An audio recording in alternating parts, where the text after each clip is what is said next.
പോറ്റമ്മമാരുടെ സ്നേഹത്തണല് പറ്റി ശിശുക്ഷേമ സമിതിയിൽ വളർന്നത് 1000 കുഞ്ഞുങ്ങളാണ്. കഴിഞ്ഞ ദിവസം ഒരു കുഞ്ഞുകൂടി ആ അമ്മക്കൂട് അണഞ്ഞതോടെയാണ് എണ്ണം 1000 തികഞ്ഞത്. ആ കുഞ്ഞിന് സഹസ്ര എന്നാണ് പേര് നൽകിയിരിക്കുന്നത്. 100 കണക്കിന് കുഞ്ഞുങ്ങളാണ് ശിശുക്ഷേമ സമിതിയിൽ നിന്ന് ദത്തെടുക്കപ്പെട്ടിട്ടുള്ളത്.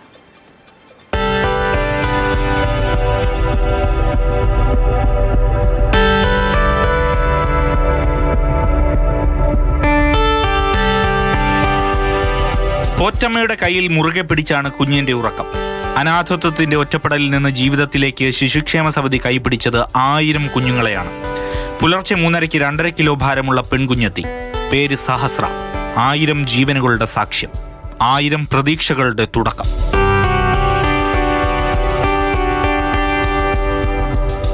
കുട്ടികൾ ഉപേക്ഷിക്കപ്പെടേണ്ടവരല്ല, മറിച്ച് ഏൽപ്പിച്ച് നൽകേണ്ടവരാണെന്നൊരു കൺസെപ്റ്റിലേക്ക് നമ്മുടെ അമ്മത്തൊട്ടിലുകൾ മാറുകയാണ്.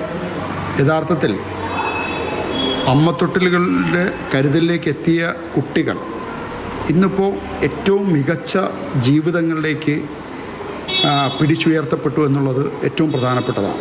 സമിതിയിലെത്തുന്ന കുഞ്ഞുങ്ങൾക്ക് അമ്മപ്പാൽ ലഭിക്കുന്നില്ല. അപ്പോൾ അതിനൊരു ശാശ്വത പരിഹാരം കാണുന്നതിന് വേണ്ടിയിട്ട് ഹ്യൂമൻ മിൽക്ക് ബാങ്ക് അല്ലെങ്കിൽ ബ്രസ്റ്റ് മിൽക്ക് ബാങ്ക് ആരംഭിക്കാൻ വേണ്ടി തീരുമാനിച്ചിട്ടുണ്ട്.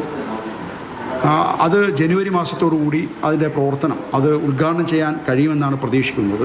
ബ്രസ്റ്റ് മിൽക്ക് ബാങ്ക് സ്ഥാപിക്കുന്ന ആദ്യത്തെ ദത്തെടുക്കൽ കേന്ദ്രമായി തിരുവനന്തപുരത്തെ ശിശുക്ഷേമ സമിതിയുടെ അമ്മത്തൊട്ടിൽ ദത്തെടുക്കൽ കേന്ദ്രം മാറാൻ വേണ്ടി പോവുകയാണ്.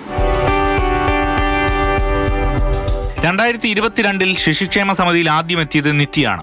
100ാമത്തെ കുഞ്ഞ് ശതശ്രീ. നെഹ്റുവും കമലയും ഗാന്ധിയും കസ്തൂർബയും അടക്കം ഇരട്ട കുട്ടികളും എത്തി.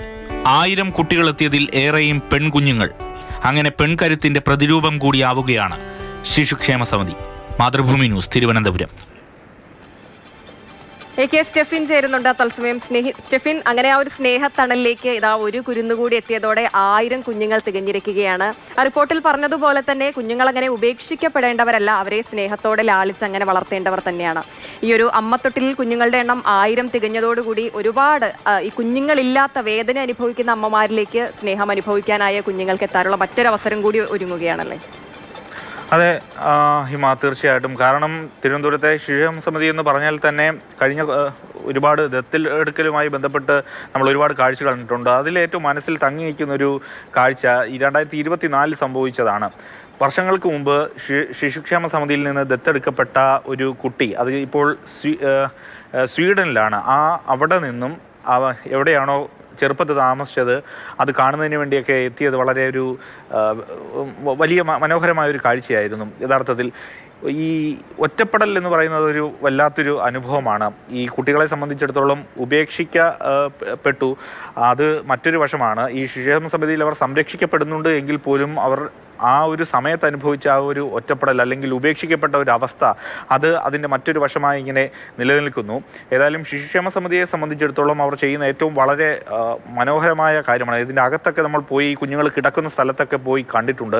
വളരെ വൃത്തിയോടുകൂടി ഒരു കോംപ്രമൈസും ഇല്ലാത്ത രീതിയിലാണ് ആ കുഞ്ഞുങ്ങളെയൊക്കെ തന്നെ ആയമാർ പരിപാലിക്കുന്നത്. എന്തെങ്കിലും തരത്തിലുള്ളൊരു പ്രശ്നം അവിടെ ഉണ്ട് എന്ന് ശ്രദ്ധയിൽപ്പെട്ട് കഴിഞ്ഞാൽ തന്നെ ഉടനടി നടപടിയുണ്ട്. അത് നമ്മൾ അത്തരത്തിലുള്ള വാർത്തകളെല്ലാം തന്നെ ഇതിനു മുമ്പും കേട്ടതാണ്. എന്തെങ്കിലും കുഞ്ഞുങ്ങൾക്ക് എന്തെങ്കിലും ഒരു പ്രശ്നമുണ്ടോ അല്ലെങ്കിൽ അസുഖമുണ്ടോ ഉടൻ തന്നെ ആശുപത്രിയിലേക്ക് കൊണ്ടുപോകും, അല്ലെങ്കിൽ കുഞ്ഞുങ്ങളെ ഏതെങ്കിലും തരത്തിൽ ആയമാർ ഒന്ന് നോവിക്കുകയോ അങ്ങനെ എന്തെങ്കിലും ചെയ്തു കഴിഞ്ഞാൽ അവർക്ക് വലിയ നടപടികളൊക്കെ നേരിടേണ്ടി വരും. ആ തരത്തിലാണ് ശിശുക്ഷേമ സമിതിയുടെ പ്രവർത്തനം ഇങ്ങനെ മുന്നോട്ട് പോകുന്നത്.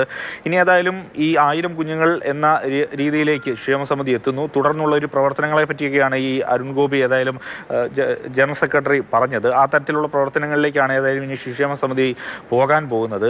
ഏതായാലും അനാഥരാകേണ്ടിയിരുന്ന ഒരുപാട് കുഞ്ഞുങ്ങൾ അനാഥരായി മാറിയ ഒരു സ്ഥലമാണ്. പക്ഷേ അവിടെ കാണുമ്പോൾ അല്ലെങ്കിൽ അവിടെ പോകുമ്പോൾ വ്യക്തിപരമായി തോന്നുന്ന മറ്റൊരു പ്രധാനപ്പെട്ട കാര്യമുണ്ട്.